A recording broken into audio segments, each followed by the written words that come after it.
எப்பப்பெல்லாம் இந்த குருவும் சனியும் ஜோதிட ரீதியாக சம்மந்தப்படுதோ அப்பப்பெல்லாம் பார்த்தீங்கன்னா நீங்கள் யானைகள் வந்து பார்த்தீங்கன்னா ரயிலில் அடிபட்டு இறந்துருக்கும், மின்சார வேலியில் சிக்கி யானைகள் இறந்துருக்கும், ஏதாவது ஒரு பாதிக்கப்பட்டு நோய்வாய்ப்பட்டு இருக்கிறத விட இந்த ஒரு குருவோட நட்சத்திரத்தில் சனி பயணிக்கணும் அல்லது சனியோட நட்சத்திரத்தில் குரு பயணிக்கணும். இப்படியெல்லாம் பயணிக்கிற காலகட்டங்களில் பார்த்தீங்கன்னா யானைகளுக்கும் அதிக பாதிப்பு வரும். தங்கம் இருக்கு இல்லையா, தங்கத்தோட விலைகள் வந்து பார்த்தீங்கன்னா திடீர் ஏற்றம் திடீர் சரிவெல்லாம் வருது இல்லை, இந்த பாதிப்புகள்லாம் அடிக்கடி வரும். இது வந்து கோயில் அப்படிங்கிறதுனால கும்பத்தில் வந்து சனி இருக்கிறதுனால சனிக்கு சாமிங்கிற ஒரு பேர் உண்டு, கும்பத்துக்கு கோயில்னு ஒரு பேர் உண்டு. இப்போ இதெல்லாம் கம்பேர் பண்ணும்போது இந்த குரு சனியோட காம்பினேஷனும் சூரியன் சனியோட காம்பினேஷனும். அந்த யானைக்கு ஏன் சுப்புலட்சுமின்னு பேர் வந்ததுன்னா, சுப்புங்கிறது செவ்வாயாக வந்துடுது. செவ்வாய் வந்து தன் வீட்டுக்கு தனக்கு பகை வீடான புதனுக்கு சொந்தமான மிதுனத்தில் இருக்குது. இப்போ எல்லாத்தையும் பார்த்தீங்கன்னா சூரியன் செவ்வாய் சனி ஏதோ ஒரு வகையில் இந்த தொடர்பு பெறதுனால இந்த யானை வந்து இறந்திருக்கலாம். மதுரை மீனாட்சி அம்மன் கோயில் மாதிரி சில கோயில்களுக்கு தீ விபத்து ஏற்பட்டது கூட என்னென்னமோ சில காரணங்கள்லாம் சொன்னாங்க. பட் அதெல்லாம் அந்த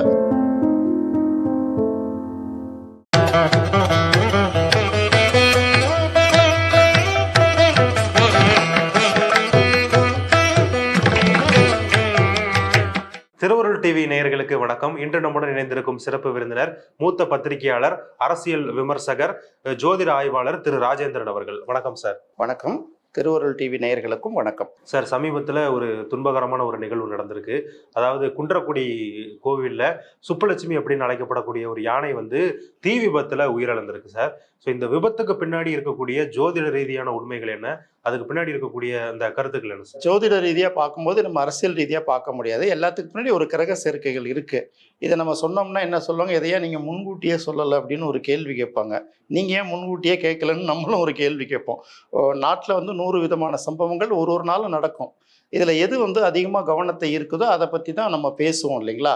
அப்படி பார்க்கும்போது ஜோதிட ரீதியாக இதுக்கு என்ன ரீசன் அப்படின்னு பார்க்கும்போது, குருங்கிறது யானை, யானையை குறிக்கக்கூடிய கிரகம்ங்கிறது குரு.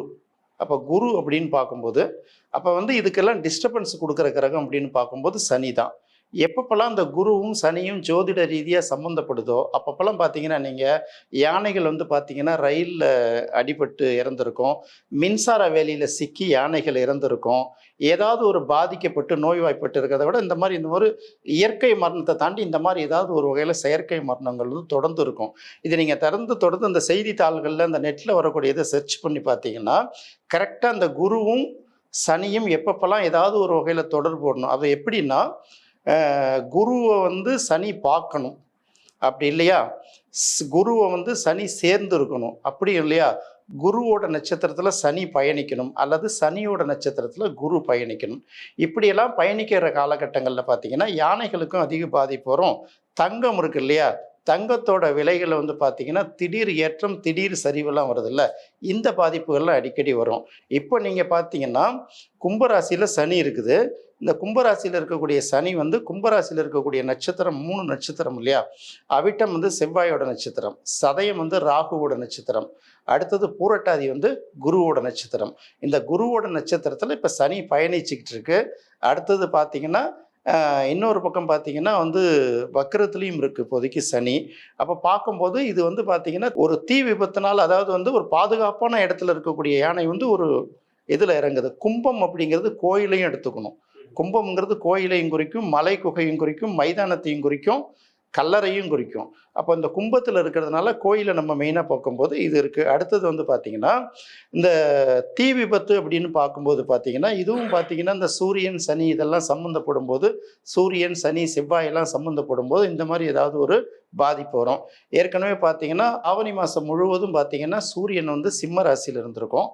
அப்போது சனி எங்கே இருக்குது அப்படின்னு பார்க்கும்போது சனி வந்து கும்பராசியில் இருக்குது. கும்பராசியில் இருக்கக்கூடிய சனி நேர் 7ஆம் பார்வையாக சூரியனை பார்வை செய்யும்.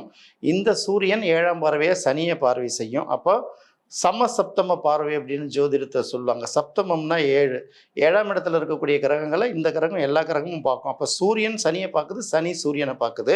சனி வந்து கீழே எங்கே போயிட்டுருக்குன்னு பார்த்தீங்கன்னா குருவோட நட்சத்திரத்தில் பயணிச்சுட்டு இருக்கு. வக்கரமானா கூட அந்த இடத்துல பயணிச்சுட்டு இருக்கு.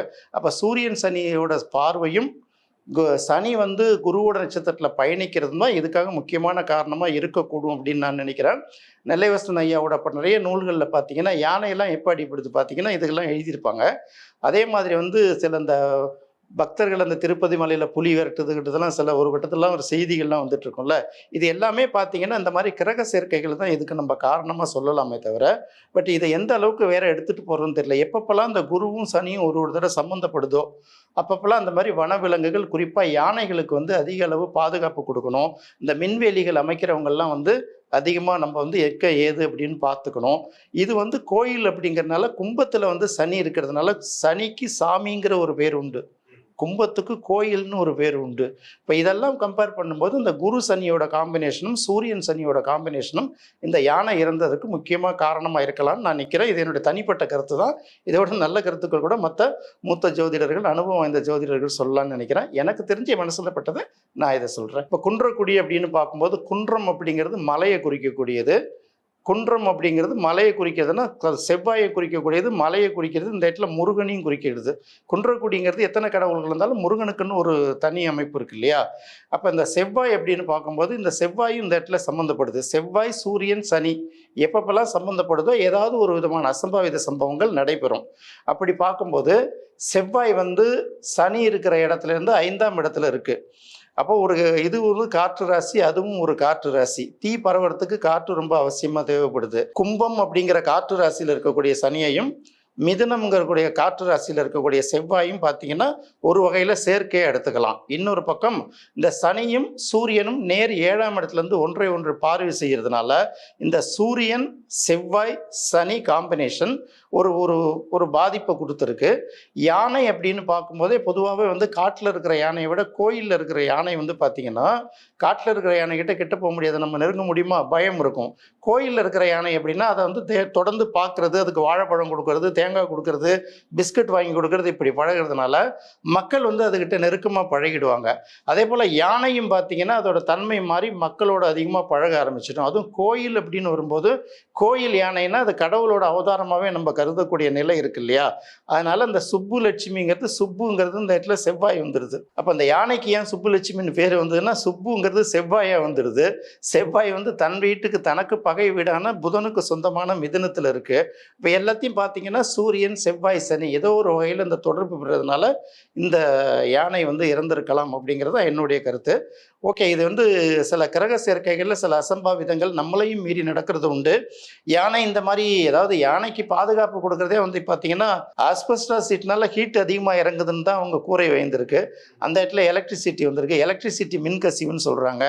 எலக்ட்ரிசிட்டி மின்கசிவு ஆன காரணமே அதுக்கு செவ்வாய் சனியோட தான் காரணம் வருது. இப்படி எப்படி பார்த்தாலும் கிரகங்களோட காரணம் பார்த்தீங்கன்னா சூரியன் செவ்வாய் சனி ஒரு வகையில் வந்து காம்பினேஷன் வருது. இன்னொரு பக்கம் சனி பயணிக்கக்கூடிய நட்சத்திரம்ங்கிறது குருவோட நட்சத்திரம் இருக்கிறதுனால இந்த யானையோட வந்து ஒரு இறப்பை நம்ம பார்க்குறோம். இது எந்த மாதிரியான தாக்கத்தை ஏற்படுத்தும், அரசியல் ரீதியாக வந்து ஏதாவது அப்படிலாம் நிறைய கிளப்பிட்டு இருப்பாங்க. மதுரை மீனாட்சி அம்மன் கோயில் மாதிரி சில கோயில்களுக்கு தீ விபத்து ஏற்பட்டது கூட என்னென்னமோ சில காரணங்கள்லாம் சொன்னாங்க. பட் அதெல்லாம் அந்த கிரக காம்பினேஷனில் நடக்கிறது. அந்த கிரகங்கள் மாறும்போது இப்போ அடுத்தது வந்து குருவும் வக்கரமாக போகுது இல்லையா? அப்போ வந்து இந்த பேச்சு வந்து அடிபட்டு போயிடும். இதுதான் வந்து எனக்கு தெரிஞ்ச வரையில் என்னுடைய அனுபவத்தில் நான் சொல்லக்கூடிய கருத்தாக இருக்கும் அப்படின்னு நினைக்கிறேன். ஓகே சார், இந்த குன்றக்குடியில் இருக்கக்கூடிய சுப்புலட்சுமி அப்படிங்கிற யானை இறப்புக்கு பின்னாடி இருக்கக்கூடிய ஜோதிட ரீதியான உண்மைகள் என்னென்ன அப்படிங்கிறத மக்களுக்கு புரியும்படி தெளிவாக சொன்னீங்க.